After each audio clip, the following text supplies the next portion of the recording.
What are you doing in the cage? A cage? Is that where you think I am? Well, I mean, yeah. No. I'm not in a cage.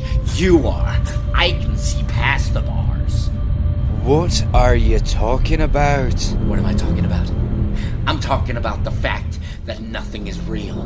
I'm talking about the fact that everything we know is just part of a program. Program and control. Mirrors let you walk through time. The government monitors people. They pay people to pretend to be your relatives. And they put drugs in your food. And they film you. Yeah. So I'm not in a cage. You're the one in the cage. You're the one that can't see that everything is false. Nothing is true. The world is a lie. I am in a dog kennel. You watched Bandersnatch, didn't you? Yes, I did. Is it even any good? Well, let's talk about it. You know, I'm pretty sure the dog took a piss in that kennel. Relax, don't do it when you wanna go to it. Relax, don't do it when you wanna go. Welcome back, people of everywhere. Thank you for joining me for my first video of 2019. And we're gonna kick this year off with a Let's Talk segment about the Netflix original Black Mirror film, Bandersnatch. For anyone who's new to my channel and doesn't know what a Let's Talk segment is, it's where I don't really review a film, I just talk about it. Whether it be film, music, or any other kind of entertainment media, this is where I just give my opinions on it without any grades or anything like that. We just have a conversation. I really need to come up with a better tagline for this segment so that it doesn't sound so convoluted. If you guys can think of anything, comment it. Just let me know, because I need to think of something, because everything I just said sounded so stupid. Anyway, Black Mirror is a show that is very similar to things such as The Outer Limits or The Twilight Zone, where it's an anthology and the episodes are just freaking bonkers. I absolutely love the Black Mirror show, so when someone told me that there was a movie, I was beyond ready. And then I saw that it was an interactive movie. Interactive in the way that whenever certain decisions that the main character has to make comes up in the film, you decide what choice he's going to make by selecting certain choices that pop up on the screen. I've watched this twice now, and really I could probably watch it 5-6 more times just so that I can see everything. But the first time I watched it was with my dad and my girlfriend, and it stressed me out. I had to give the remote to my dad so that he could actually make the decisions. At its base, the film is about a character named Stefan, who is kind of like this independent computer video game creator in 1984. And he is creating a game called Bandersnatch, which is based on a choose-your-own-adventure book. And he just gets obsessed and wrapped up in creating this game and making it as perfect as possible and trying to make it as accurate to the book by an author named Jerome F. Davies as he can. And then you find out all this stuff about that author and how he just went absolutely insane. And then some similar stuff starts happening to Stefan. And it's depending on the choices you make, these things can either actually be happening, or they could be all in his mind, or it could be both, or it can be neither. It's absolute madness. I watched it for the second time yesterday. And it, I went through it and decided to make complete different choices than I did the first time. And they led me down different paths briefly. I would make one decision and I would go down this rabbit hole for the film. and then I would end up just making wrong decisions, and it would send me back. And I did this like 3 times.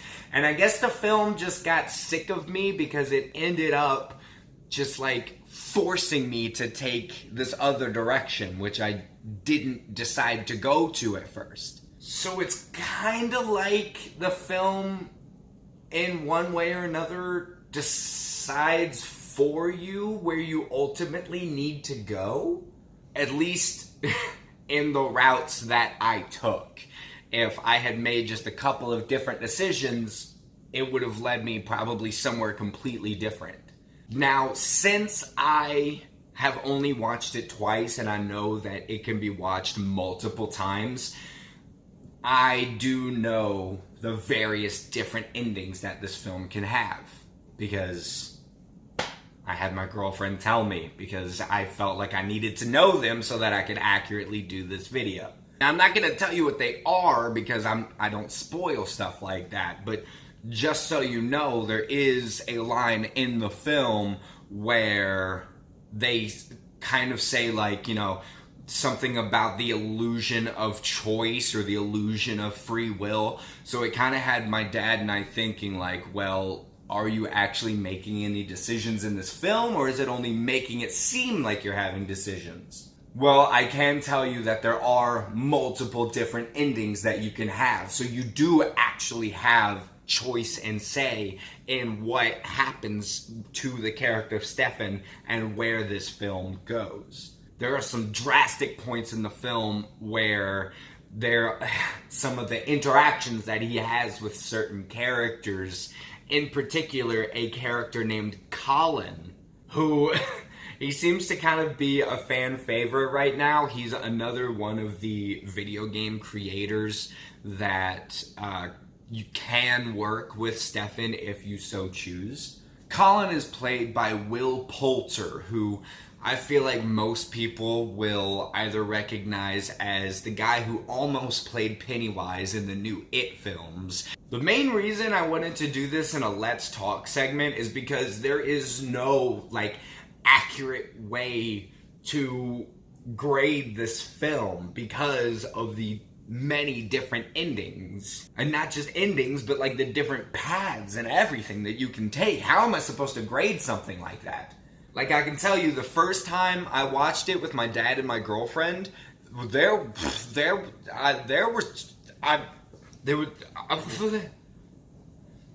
that even supposed to mean? I don't know. It was supposed to mean that we took some crazy routes, one of them leading to a Kill Bill segment. If you took that road, you know exactly what that's supposed to mean. And it just got wild. And then by the end of it, we were just like, we have to stop. We've been at this for like 2.5 hours. And it was a crazy fun ride. And I think we all had a blast. But then, when I watched it last night by myself, the ending I got sucked. I hated it. It was so stupid. It didn't make any sense. It was just kind of like, oh, now it's over. Here's the credits. So, not all of the endings are great. Some of them are really stupid. But there's no way to grade a film like this. All I can say to you is that you should go watch it and check it out for yourself. I would suggest that you watch it with a group, or at least like one other person, so that there's more than just you making these decisions. Because I had more fun watching it with 2 other people than I did watching it by myself. So there's definitely a group enjoyment factor in a film like this. If I were to review this like any other film, I'd say that the camera work is great. The acting is really good, specifically from Stefan. There's one scene between Stefan and Colin that, and it depends on which route you take, but their interactions in this scene, in this apartment, is just so freaking awesome. There is one choice that you can make in this section, though, if you do take this path and you end up here. where your character has to choose whether or not he wants to do something. And if you select yes, that he will do it, then he'll do it. But if you select no, then Colin just does it for him anyway, and the rest of the scene goes on as if you selected yes. So it's really like there shouldn't have even been a choice there to begin with, because it ultimately doesn't matter. Which is why my dad and I were concerned that it didn't matter what choices you decided to choose, that it would just ultimately be the same movie anyway.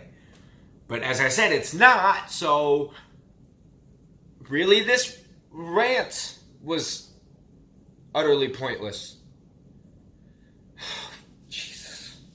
Anyway, back to reviewing it like a normal movie.